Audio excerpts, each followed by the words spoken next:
Ngake ngabhala olunye udaba engalithunyelelwa ngenye insizwa kwaShoba eVryheid esebenza eGoli kodwa ikhaya kuseVryheid. I think it was last year. Lolu daba lukhona lapha epagini lethu iMsimenzi's Media SA. Isihloko salo sithi usizi lukaShoba waseVryheid owakhokha u-18,000 enyangeni yathi izobuyisa udadewabo eyathi akafile kodwa uthwetshuliwe. Lensizwa kaShoba mayingithinta ithi ifuna nayo ukuthi ishare udaba lwayo. Sekuyinsizwa ke sibuka izinto hayi ngendlela endala eyayikade ibuka ngayo nasekhaya kuba abantu ababekade bebuka ngayo. Isibuka izinto ngendlela entsha manje ngenxa ke igameko esidlule kuzona ke vele kuthatha ukudlula igameko nezithize ukuze ukwazi ukushintsha indlela yokubuka izinto obukade uyibuka ngayo ebese uyibuka ngendlela entsha. Akulula ukuphuma endleleni owazalwa ekhakini kubukwa ngayo izinto bese uphuma kuleyo ndlela wena ngoba isuke isegazini isuke iphila kuwe leyo ndlela ebese ubuka izinto ngenye indlela. Akulula ukuphuma, kuthatha ukuthi fanele udlule igameko nezithize bese kuba yima. Kufana nomuntu ozalwe ekhaya kube kholwa,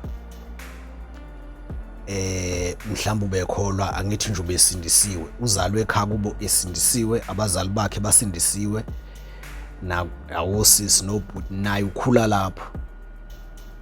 Akulula lo muntu ukuthi usengakusasa usungamthola eseyiNazaretha. Akulula kanjalo futhi nomuntu oyiNazaretha okhule ozalwe eyiNazaretha ezalwa ngamaNazaretha wakhula wabayiNazaretha. Akulula ukuthi umthole esesindisiwe kalula. Kungathatha igigaba ezithize ukuze akwazi ukushintsha leyo nto. So kufana nomuntu ophuza utshwala ozale nje emzini okuphuzwa kuwona nani etshelwa nje ukuthi utshwala bunankinga nani. So akulula ukuthi umthathe lo muntu umthole esesontweni kalula nje. Lensizwa mayichazela udaba layo ngomhla ka-16 June last year. Iganiwe lensizwa inomakoti nje seyintsha. Cabanga ukuthi iyontanga yethu. Ngomhla ingaphansana kwami ngoba ngathi ngiyaka 86. So lensizwa ithi ngomhla ka-16 June kuyiholiday nje isekhaya kubo. Beku last year ibuyile ama-holiday. Ngathi kwakuyilong weekend ende ngomhla ka-16 June. Ithi nje kwavele lapha ekhaya kubo kwashona usisi wayo. Usisi wayo umncane una 27 years. Mncane kuyona. Ithi wavele nje lo sisi wakhala ngokuthi ubabelwa ulimi. Ubaba ulimi. Yabo walokho ephuza amanzi ngoba kwaba into eyenzeka nje within 30 minutes le. Ngoba wayehlezi endlini ekade bishuthi bepheka no yamantombazana. Uyazi mangama holiday amantombazana aphekela ubhuti noma nomakoti kuyaphithiza nje. Ithi lensizwa wavele usisi wayo wakhala ngolimi ukuthi luyababa yalokhu yaphuza amanzi lwavele lwavuvukala ulimi. Lwathi malivuvukala waphuza amanzi kushuthi kwaze kwabizwa nabantu nje nobabwayo nayo sikhulu waphuma yini kwenze njani. Yathi hayi ulimi liyababa yaphuza amanzi lwavuvukala yagcina engasakwazi ukukhuluma. Kwavele nje la emphinjeni la ngaphakathi kwadlikiza nje kwaba kubi isimo sabasiba impela. Bathi besakhuluma indaba ukuthi hayibo lento kwenze njani uyabona. Uyazi nami umuntu mayigula ekhaya ngicabanga izinto eziningi ukuthi hayi ake simphuzise ukuthi ake simenze ukuthi kwalivuvukala ulimi wadlikiza udadewabo wavele wawa. Bagijima bayofuna imoto engahle imhambise esibhedlela wavele kwathola nje ubewile nje useshonile. kusho wavele washona. Uthi nje aliphelanga i-hour lento imqalile, kodwa-ke abazanga noma yelokhu imqala ebusuku noma emqalani, kodwa nje waqala nje ekuseni nje ngabo 10 ekhuluma ukuthi ulimi lwakhe wavele wathi nje ulimi lwami yazi luyababa, wawumuntu ongathi uphuza amanzi. Yashona, yathatha intombazane imoto imthatha nje abantu babona ukuthi le ntombazane isishonile. Bamphuthumise esibhedlela eFryhead. Hayi kwafika kwathiwa esibhedlela hayi lo muntu useshonile, wadluliselwe emoshali. Washona nje kalula kanjalo dade wabo, wavele washona nje engazange ebike lutho, engazange ebike nje lutho, washona. Uthi-ke usikhulu ayi baphambana amakhanda ekhaya ukuthi hawu yini kwenze njani. So ngesikhathi sisemoshali shuthi ngakusasa babedingida nje ubusuku bonke. Ngakusasa base bethi abantu no le ntombazane kunokuthakathwa ekukhona phakathi. Abanye bathi hayi ithwentshuliwe, abanye bakhuluma okuningi. So wayesegcina ushoba usikhulu ehamba nobaba, wathatha ubaba wakhe baya le endaweni yangapha eMtuba kwenye inyanga ababeyilayelwe, angisazi yakoba isibongo. So mabefika kule nyanga belibeka udaba ukuthi hey sinenkinga la, udade izolo kwenzeke kanje washona udade wethu izolo. Bese ithi inyanga hayi akashonile udade unithwetshuliwe. Yathi inyanga nenze kahle nifike manje engakangcwatshwa, ngoba ukube nifike sengcwatshiwe nama yikho into ebengingayenza. Umuntu othwetshuliwe kufanele umsukumele engakangcwatshwa. Yayisibheka ke ezintweni zayo inyanga, yabheka la ezintweni zayo, bathi yabheka yayisithi no sengimbonile idade wenu akafile uthwetshuliwe, ngiyambona usehlathini la kakhona. Ngizozama ukuthi ngimbuyise ngoba nifike ngesikhathi esikahle. Uma kushuthi bese bebuyelwa ithemba kanjalo kusikhulu nobaba wakhe ukuthi hayibo lenyanga mayikhuluma kanje vele nabo emqondweni wabo beze kule nyanga benakho ukuthi udade wabo uthwetshuliwe, nomuntu ubalayele lenyanga ukuthi iyakwazi ukubuyisa umuntu othwetshuliwe. So umuntu inyanga ekwazi ukudila nomuntu othwetshuliwe.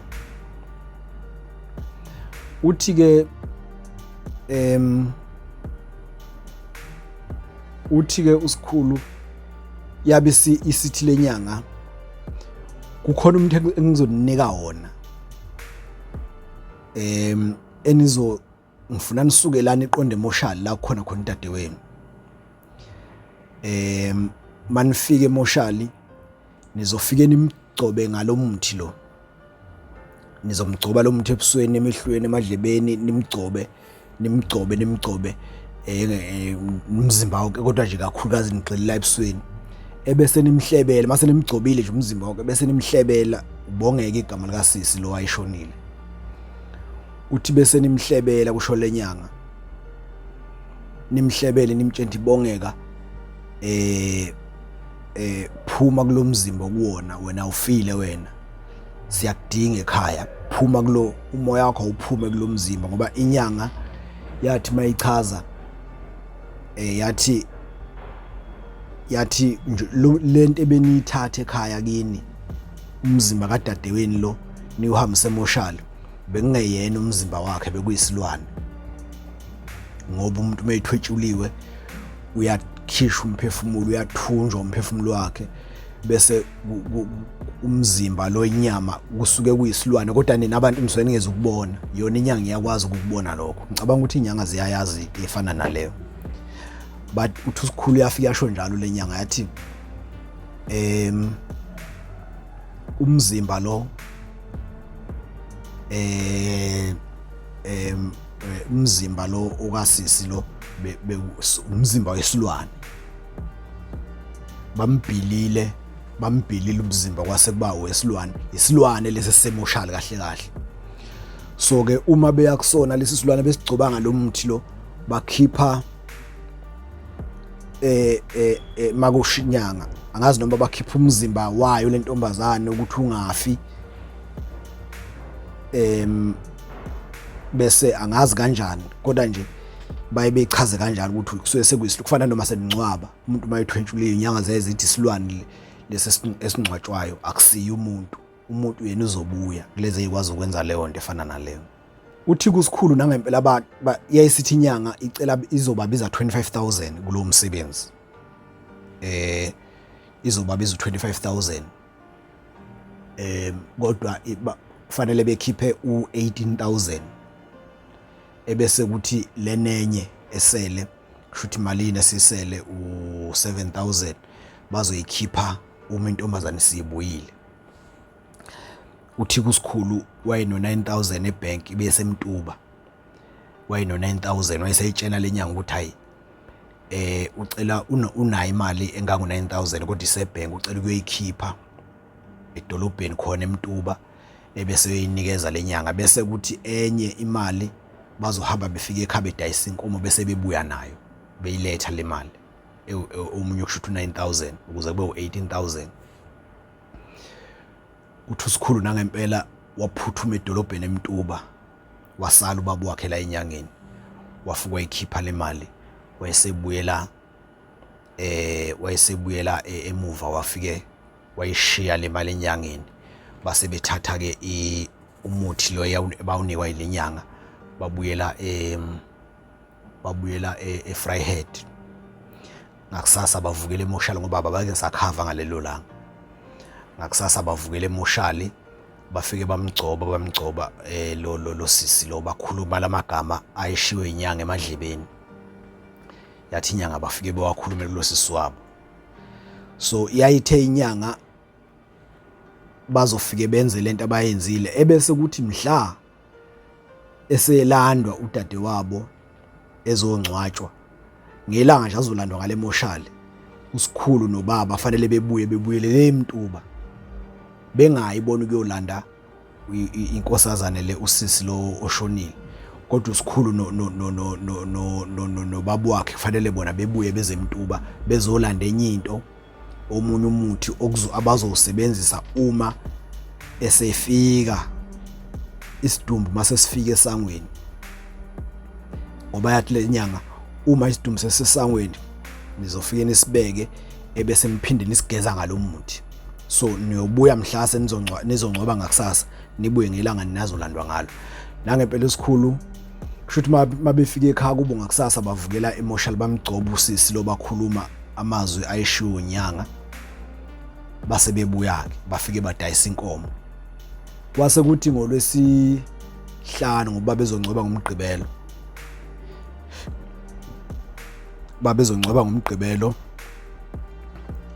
kwase kuthi ngolwesihlanu ngesikhathi usikhulu noyise bavukela eFryhead eMtuba beyenyangeni, abanye bomndeni bayolanda isidumbu emoshali. Base wayesesho usikhulu nobaba wakhe ukuthi uma senibuyile ngesidumbu uma nibuye eqala anosilinda mina nobaba siyabuya manibuye nesidumbu nje nisibeke esangweni nisilinde ningasifaki singakafiki. Baphuthuma eMtuba enyangeni, mabefika enyangeni befike beshiye le mali yenkomo ngoba inkomo yayisithengiwe. Bafike beshiya lenye imali eyayiwu9,000 angazi noma u8,000 noma u9,000 kodwa yayizohlanganisa lo 18,000 owawufunwe lenyanga mawusuhlanganisa nalo ya 9,000 abawokhiphile kusho ukuthi kwaku9. Uthi ke uShoba nangempela inyanga leyafika banikeza umuthi yathi mase sifikile isidumbu kufanele besigcobe ngawo before singene ekhaya. Nangempela bakwenza lokho sangena ekhaya isidumbu, kanti inyanga futhi yayibanikeza omunye umuthi nje oyisidwabudwabu yayisugoqa ngephepha. Iphepha leli yalibhala Bongeka Shoba, Bongeka igama lentombazane leyayishonile. Yathi futhi uma lenyanga isidumbu sikaBongeka uma sesifikile esangweni abokhuluma nesidumbu besho ukuthi mphefumulo bethi Bongeka phuma esilwaneni, ukuphuma esilwaneni ubuyele emzimbeni wakho. Bekhuluma nje amagama afana nalawo. Yayisithi inyanga ke kuyothi uma ngakusasa mase liphuma ibhokisi seliye emangcwabeni, uShoba noyise bengayi emangcwabeni, abongena endlini kwagogo begubhe lapha emsamo, befake lo muthi obhalwe igama lalengane, bewufake kulomgodi. Shuthi umgodi begubhe nje umgodi ozoba ngangengalo, bese bewufaka phakathi bese beyawugqiba. Ithi lenyanga lo muthi ozogqitshwa kwagogo owokudirector lengane mayisibuya, ngoba izobuya after 7 days ingcwatshiwe. Sho njengoba yangcwatshwa ngesabatha nje, kufanele ibuye ngesabatha elilandelayo, Saturday or Sunday. Yathi nje lenyanga after 7 days nje seyabuya, uzobe sibuya ingane. Ithi ke lo muthi ozogqitshwa kwagogo endlini yiwo lo ozobudirector lengane, ngoba umuntu mayesethwetshuliwe umqondo wakhe awusebenzi kahle, isho njalo lenyanga, nendlela akangeke sayibone ebheke ekhaya. So uzothi mayise ebuya ehlathini la kakhona esebheke ekhaya, lo muthi yiwo ozombiza lo ombelwe lapha kwagogo, yiwo ozobiza lengane ukuthi ize ekhaya. Uthi ke uShoba nangempela kwathi mase ngakusasa sekuphunya kuyo emangcwabeni, yena nobaba wakhe bangena endlini kwagogo, bangaya emangcwabeni, bafike bagubha bawufaka lo muthi. Kwathi kubuya nje emangcwabeni nabo base beqedile, bakhuluma nje oba yayibalayelini inyanga. Okunye engukhohliwe ngesikhathi kungakangcwatshwa, uthi uShoba ngifuna ubuke njalo ezinye izinto eyishintsha umuntu indlela abuka ngayo izinto. Uthi uShoba ngesikhathi kungakangcwatshwa besadayisa inkomo yokuthi beyoqedela enyangeni, kungakangcwatshwa nje sebebuya khona enyangeni, kodwa cishe ngoLwesithathu ngoLwezine kanje yabe sibuya i-postmortem kadokotela, i-report kadokotela eshoyo ukuthi intombazane ibulewe yini. I-autopsy ithi, i-report ithi lo sisi uBongeka udla ushevu. I-report kadokotela ithi hayi udle ushevu usisi lo. Bafike bayitshela futhi inyanga osikhulu, sebebuyela ngoLwesihlanu kuzongcwatshwa ngakusasa, nakho sebeyolanda lo muthi lo wokuthi begeze isidumbu mase sifika. Bafike bayitshela inyanga ukuthi hayi, uyazi udokotela, umbiko kadokotela uthi usisi wethu njengoba eshonile nje udlisiwe, udla ushevu. Ithi inyanga hayi vele odokotela bakwazi ukubona izinto zesintu, izinto zesiZulu bona vele bazothi ushevu, ngoba odokotela bawazi ukuthwetshula ukuthi yini, abakwazi umeqo ukuthi yini, abayazazi nje lezi zifo zokuthakatha, abanawo amagamazo, so bazothi bona ushevu. Yathi lenyanga akusiyo ushevu lo. Umuntu mayedla ushevu kufanele abole ngaphakathi esiswini njalo njalo. Yathi akusiyo ushevu uthwetshuliwe, vele inyanga ayikwazi ukubona umuntu othwetshuliwe.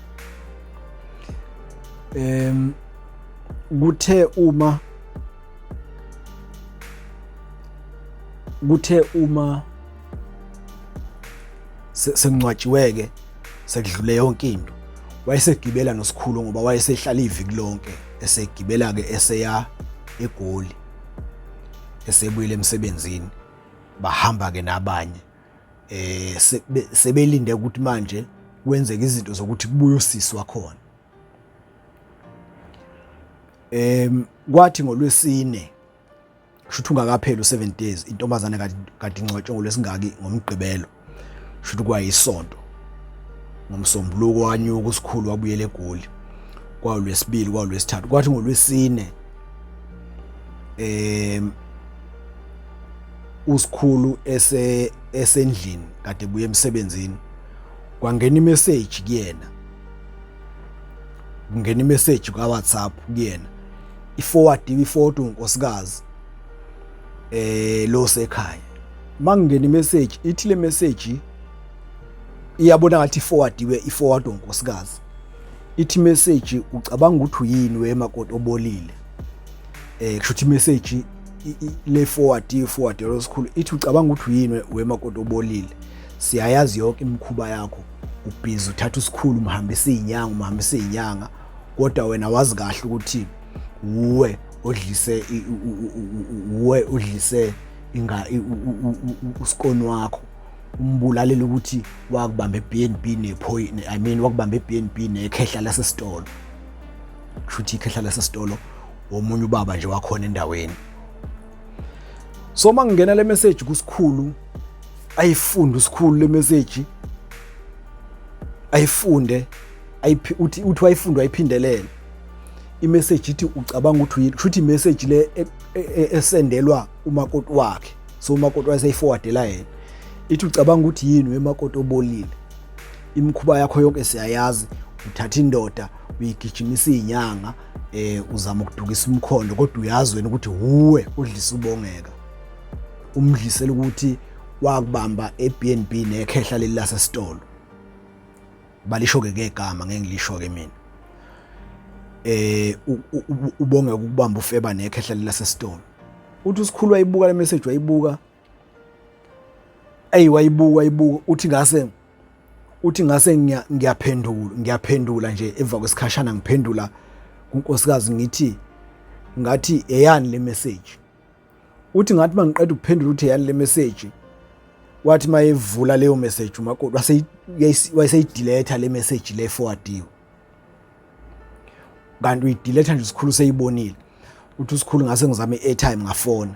Fonela unkosikazi ngiyamtshela ukuthi hey, ngiyambuza ukuthi yini yani le message, ithini le message, iqhamuka kubani, kukhulunywa nobani, sende ubani. Ayo makoti bese ethi manje naye le message akayazi ukuthi iqhamuka kubani. Manje le number athi mayefonela le number ayisangeni, uyabona. Uthi ngibe ngiforwardela wena nje nawe ukuthi uyibona, ngiyazi le number ukuthi ekabani. Uthi usikhulu le message uthi bese ethi umakoti uyabona nje le message ukuthi umuntu oxovayo, ufuna usixova somndeni, usethi manje yimi engidlisa ubongeka.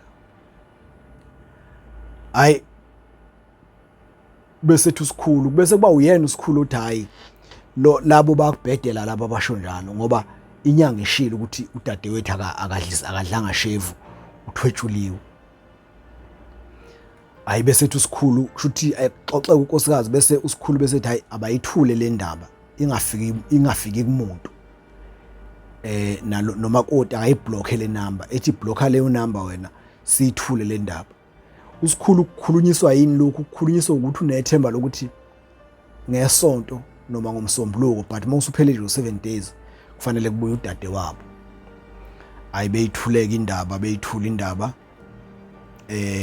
Kube isikhashana liphele, lishaya umgqibelo, lishaya isonto, ushaya umsombuluko. Ayibuyi intombazana njengokusho kwenyanga. Ushaya lwesibili, lishaya lwesithathu, intombazana ayibuyi. Ebese efona usikhulu, efonela inyanga. Ethi manje sibona kuthulekile la. Sibona kuthulekile lana kusisa kabuyi. Bese ithi inyanga kusikhulu, kusho ukuthi yini uwe nobaba wakho eningazange nenze ngendlela enganginiyalele ngayo. Mina wami umuthi awugeji mina. So anenzanga ngendlela enganginiyalele ngayo. Udadewenu ufanele ngabe sebuyi. In fact kwakufanele kuse ngesonto esebuyile kushinyanga.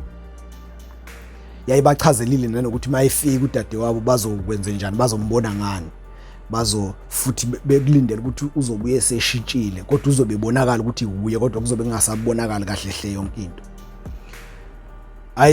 Mayithi lenyanga yini elingayenzanga kahle izinto enganginiyalele zona, ethi usikhulu sakwezenza nje uba uchazile. Yaxala lapho ke ingxabano phakathi kaSikhulu nenyanga ngoba inyanga yathi yini eningenzanga kahle futhi ngifuna imali yami mina le esele ibalance ngoba yini eningenzanga kahle. Baxabana kanjalo kuSikhulu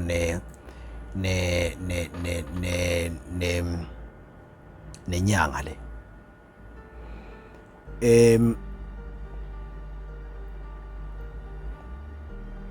Kuthe emva ngawo lo nyaka odlula usiyophela kwabe sekuvela ukuthi ngempela udade wabaSikhulu lo wadla ushevu edlisa umakoti. Mase kuvela ke indaba ngoba indaba ayihlali ngaveli. Wadlisa umakoti emdlisa ushevu ngenxa ukuthi eyinsukwini before kuzoshona udade wabo angazi noma ngoDisemba yini ka-2022 ngoba usisi kaSikhulu washona ngabo Gudi. Kusho ukuthi ngoDisemba umakoti lo wathi elapha kwenye iBnB ngapha ngakulo line wako Falbango Coronation. Lo dade wabo kaSikhulu lo ubongeka wathi eyongena eBnB ehamba nephoyisa naye akajola nalo ngoba lelo phoyisa lalingeyona indoda yakhe lo sisi. Wayeyongena eBnB ehamba nephoyisa. Mayengena eBnB wahlangana naleli ikhehla lasesitolo lihamba nomakoti kabhuti wakhe lo sisi. Shuthi ikhehla leli lihamba nomakoti kaSikhulu, uSikhulu wakwaShoba. So babonana,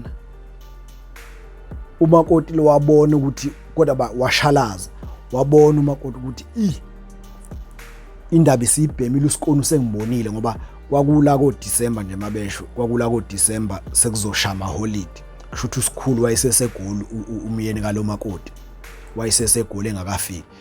So lo sisi oshonile naye wayehambela nephoyisa eyongena eBnB kanti uzofica umakoti wakubo bazohlangana. Umakoti wakubo ehamba nekhehla lasesitolo sasendaweni lapha ngakubo kaShoba. So lo makoti mayesebona ukuthi indaba izobhenyiswa yilo sisi, avele lo makoti adlise lo sisi. Kanti umdlisa nje lo sisi indaba wayesekwayipotshozela abanye abantu abaseceleni ngoba akekho umuntu ongenamngani in life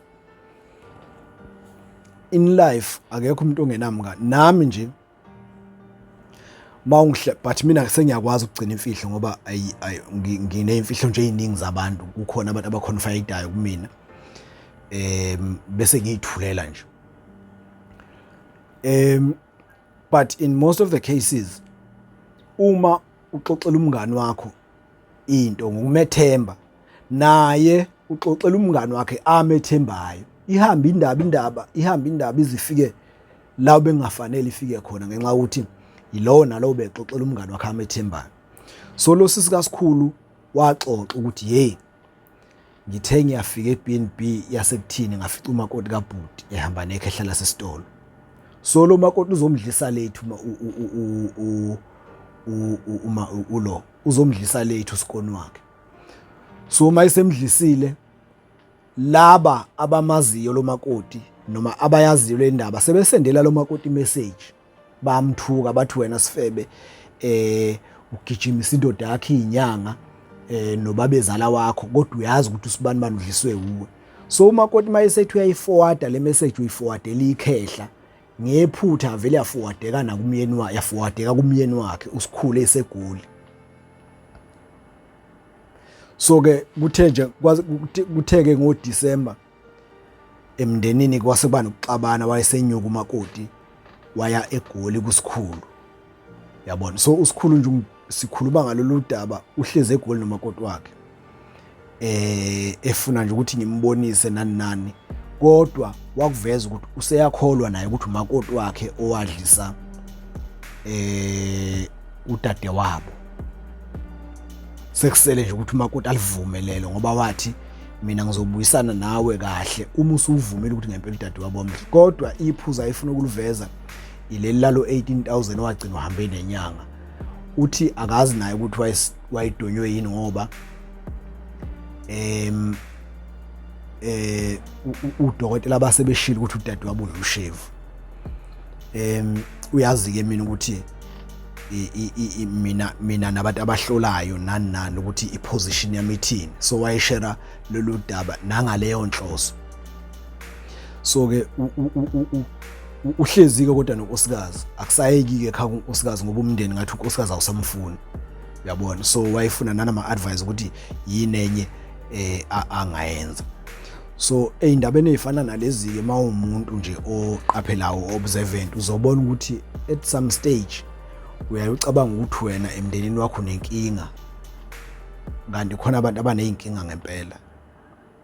Siyabonga kakhulu.